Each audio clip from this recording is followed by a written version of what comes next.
Déjà 6 années sont passées dans ce conflit syrien et la question qui vient à l'esprit de tant de personnes est celle-ci. La Syrie a-t-elle encore besoin d'aide ?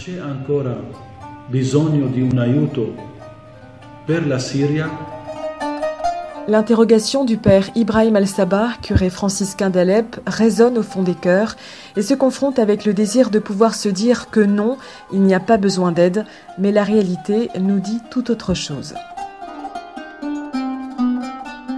Depuis le début du conflit, on compte plus de 400 000 morts et 2 millions de blessés, soit 11% de la population, selon le rapport du Syrian Center for Policy Research. Le Haut-Commissariat des Nations Unies pour les droits de l'homme a pour sa part arrêté le tragique décompte au milieu de l'année 2014 par manque de données fiables.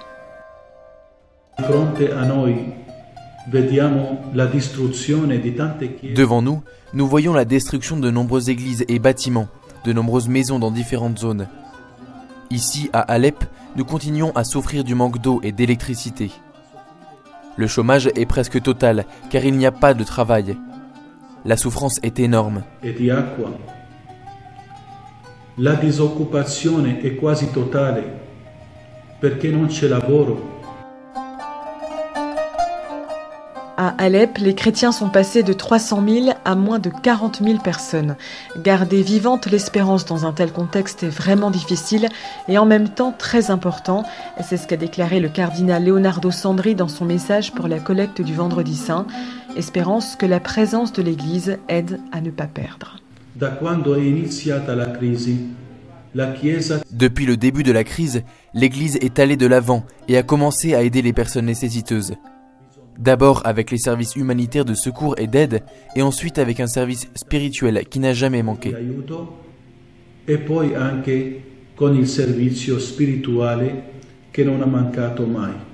Rien qu'à Alep, les franciscains ont 33 projets humanitaires en cours, destinés in primis aux chrétiens, mais aussi à toute la population. À travers 4 centres d'accueil, ils pourvoient aux besoins les plus immédiats, nourriture, vêtements ou couverture, et plus largement aux besoins sanitaires, économiques et éducatifs.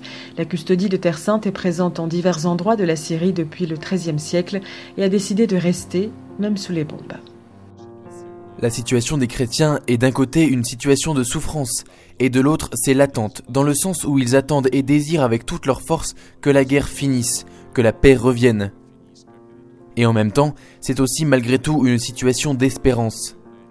Parce qu'au-delà des difficultés, les chrétiens continuent de croire qu'il est important de rester en Syrie, où la communauté chrétienne est présente depuis le début. C'est important de rimanere lì in Siria, dove la comunità cristiana è presente fin dall'inizio. Selon les données de l'Agence onusienne pour les réfugiés, mises à jour en février 2017, la guerre a généré presque 5 millions de réfugiés, contraints à fuir le plus souvent vers les pays voisins, le Liban, la Turquie, la Jordanie et la Grèce. En ce moment, il y a une attention particulière pour les chrétiens qui vivent dans des régions éprouvées par la guerre, pas seulement en Syrie donc, mais aussi en Irak, où la présence chrétienne significative par le passé est maintenant décimée.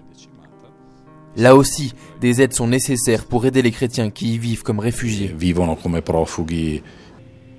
Vale la pena, carissimi, aiutare la gente. Très chers amis, il vaut la peine d'aider les gens.